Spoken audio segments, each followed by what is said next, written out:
दीपक ज्ञान उत्कर्ष YouTube channel में आपका स्वागत है। इस चैनल पर नए हैं तो चैनल को सब्सक्राइब करें और नए वीडियो की नोटिफिकेशन के लिए इस बेल आइकन को दबाएं। प्रिय बच्चों, आज हम आपके लिए लेके आए हैं निबंध लिखने का तरीका, है ना। तो परीक्षा में कई बार पूछा जाता है निबंध, है ना। तो हम कैसे निबंध लिखें उसके विषय में आज हम समझते हैं।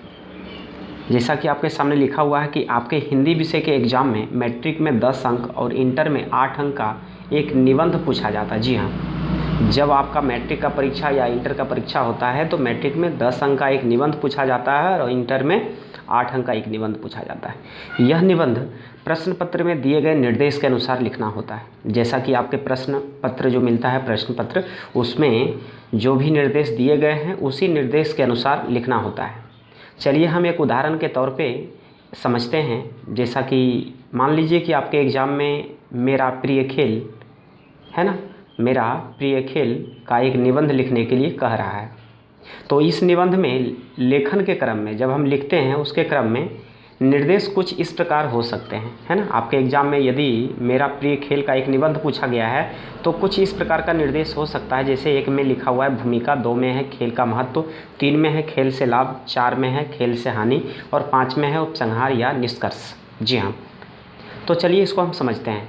कहा जा रहा है कि प्रत्येक निबंध में भूमिका और उपसंहार की चर्चा होती है ना। जितने भी निबंध होते हैं सभी निबंध में भूमिका और उपसंहार की चर्चा होती है। बाकी के जो उपशीर्षक हैं जैसे खेल का महत्व, खेल से लाभ, है ना, इत्यादि, ये सभी जो भी हैं ये सभी अलग अलग निबंध के अनुसार बदलते रहते हैं। जी हाँ, ये सभी अलग अलग निबंध के अनुसार बदलते रहते हैं, परंतु भूमिका और उपसंहार नहीं बदलते हैं। ये हर निबंध में रहता ही है ना। तो चलिए सबसे पहले हम भूमिका को समझ लेते हैं। भूमिका किसी भी शीर्षक पर निबंध लिखते समय जो उसकी शुरुआती समझ है उसे भूमिका में अवश्य लिखें। जी हाँ, होता क्या है कि भूमिका में वैसी बातों को हमें लिखना है कि जिस पे मुझे निबंध लिखने के लिए कह रहा है उसकी जो शुरुआती समझ है ना, उसकी मुख्य बातें को हमें क्या करना है, भूमिका में लिखना है ना, सबसे पहले शुरुआत में। ठीक है। दरअसल भूमिका एक औपचारिक रूप से निबंध के तथ्यों तक पहुंचने का जरिया होता है। जी हाँ, होता क्या है कि निबंध के तथ्यों तक पहुंचने का जरिया होता है। जो भूमिका में जितनी भी बातों का हम निचोड़ डाल के लिखते हैं, है ना, वो क्या होता है कि हमको निबंध के हर एक तथ्यों तक पहुंचने का एक जरिया होता है।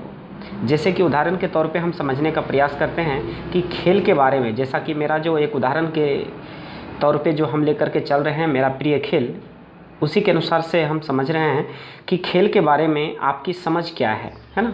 यदि अगर परीक्षा में आ गया मेरा प्रिय खेल, तो भूमिका में जो बात को हमको डालना है तो सबसे पहले तो हम ये सोचेंगे अपने मन में कि खेल के बारे में अपनी, है ना, आपकी अपनी समझ क्या है, वह कौन से हिस्से हैं जिसे आप निबंध में शामिल करना चाहते हैं। यदि, है ना, ये सारी बातों को हम समझ बूझकर अगर भूमिका में डालते हैं तो हमें निबंध लिखने में कतई प्रॉब्लम नहीं होगी, है ना। ये सभी की चर्चा हम भूमिका में करते हैं। तो चलिए इसके बाद और कुछ समझते हैं। इसी तरह उपसंहार भी सभी निबंधों के साथ जुड़ा होता है ना। आइए इसे भी समझ लेते हैं। जिस प्रकार हम भूमिका से निबंध की शुरुआत करते हैं उसी प्रकार हम उपसंहार से निबंध को समाप्त करते हैं। जी हाँ, जैसा कि हमने अभी पढ़ा कि भूमिका से क्या करते हैं, किसी भी निबंध की शुरुआत करते हैं, ठीक उसी प्रकार उपसंहार में क्या होता है कि जब भी हम निबंध को अंत कर रहे हैं, समाप्त कर रहे हैं, है ना, तो समाप्ति में हम क्या करते हैं, उपसंहार में कुछ ऐसी मुख्य बातों को हमको लिखना पड़ता है। उससे क्या होती है कि मेरी निबंध समाप्त हो जाती है ना।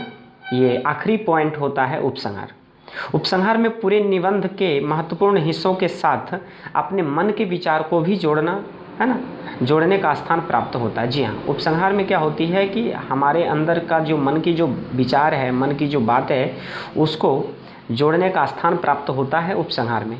हाँ, सिर्फ अपने विचार में एक बातों का ध्यान रखना है कि नकारात्मक विचारों को उपसंहार में नहीं लिखनी है। जी हाँ, है ना, सिर्फ एक बातों का सिर्फ ध्यान रखना है कि जब भी आपको निबंध लिखना हो उसमें जब उपसंहार के अंतर्गत जो भी कुछ बातें को डाल रहे हो तो नकारात्मक बातों को नहीं डालना है ना, सकारात्मक बातों को ही सिर्फ डालना है ना। अतः निबंध लिखने के पहले अपने मन से इस बात को निकाल दें कि आपका ज्ञान एवं आपके शब्द किताबी भाषा से कमज़ोर होंगे। जी हाँ, कई बार परीक्षा में जब पूछा जाता है निबंध तो कई विद्यार्थी क्या करते हैं, जानते हुए भी फिर भी वो चीटिंग करके लिखते हैं ना। उसको अपने आप को ऐसा लगता है कि जो हम अपने मन से जो लिखेंगे वो हमारी निबंध का जो स्टाइल होगा, लिखने का जो तरीका होगा वो सही नहीं होगा। आप बिल्कुल गलत सोच रहे हैं। ऐसा सोचना आपका गलतफहमी है ना। जब भी निबंध आपको लिखना हो तो आप अपने भाषा में लिखने का प्रयास करें, जिससे कि आपको बेहतर नंबर मिल पाएगा, है ना।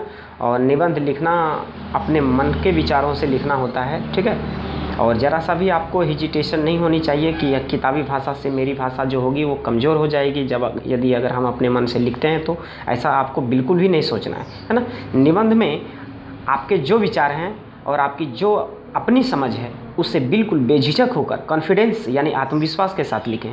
ज़रा सा भी आपको झिझक, है ना, नहीं रखना है कि मेरा जो अपनी मन से जो हम लिखेंगे वो कैसा रहेगा किताबी भाषा से, है ना, मेरा भाषा कमज़ोर हो जाएगा। बिल्कुल भी ये सब चीज़ों को आप बिल्कुल भी नहीं सोचें, बिल्कुल कॉन्फिडेंस के साथ, आत्मविश्वास के साथ लिखें, है ना।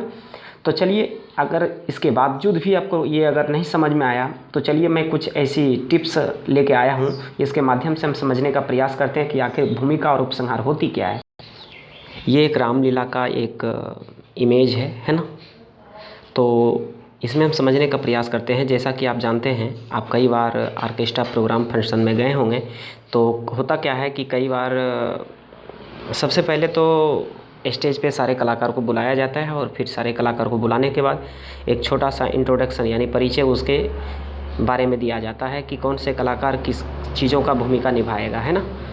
तो उसके बारे में कुछ ना कुछ छोटी मोटी बातें को बताया जाता है। तो कहीं ना कहीं कुछ भूमिका का वही रोल होता है जो शुरुआती में जो स्टेज पे सारे कलाकार को बुलाकर उनके बारे में कुछ कुछ बातें कही जाती है।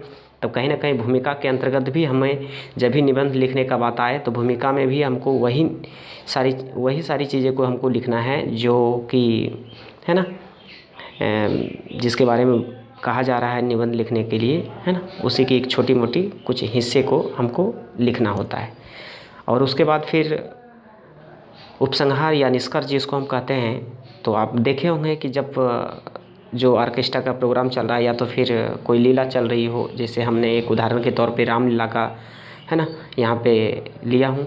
तो जब आपका लीला ख़त्म हो गया तो सारे कलाकार को एक साथ फिर से बुलाया जाता है स्टेज पे और बारी बारी से, है ना, जो दर्शक होते हैं उनके बीच में बताया जाता है कि यही सारे लोग हैं, यही वो कलाकार हैं जिनके द्वारा आज का ये प्रोग्राम सफल हो पाया, है ना। तो कहीं ना कहीं निष्कर्ष के अंतर्गत भी हमें उपसंहार में, है ना, वही सारी चीज़ों को हमको लिखना पड़ता है निबंध के समाप्ति में, है ना, कि जिससे ये लगे कि अच्छे तरीके से निबंध का, है ना, समापन हो रहा हो, ठीक है। और फिर कुछ ये है उपशीर्षक, जो कि ये कुछ बीच का भाग होता है। हमने बताया भी आपको कि ये जो उपशीर्षक होते हैं ये निबंध के अनुसार बदलते रहते हैं, है ना। तो ये कुछ बीच का ऐसा पार्ट है जो कि हमने रामलीला के बारे में कुछ आपको बताने का प्रयास किया, तो उसी का बीच का ऐसा कुछ ये हिस्से हैं जो कि बीच में कुछ ऐसे घटना से गुजरना पड़ा, है ना। तो मुझे विश्वास है कि आपको अब भूमिका और उपसंहार में कहीं कोई दिक्कत नहीं होने वाली है ना। यदि आपको ये वीडियो अच्छा लगा तो लाइक करें, शेयर करें और सब्सक्राइब करें और कमेंट करके बताएं कि आपको कैसा लगा। तो चलिए हम फिर मिलते हैं नेक्स्ट वीडियो में। तब तक के लिए जय हिंद, जय भारत, वंदे मातरम।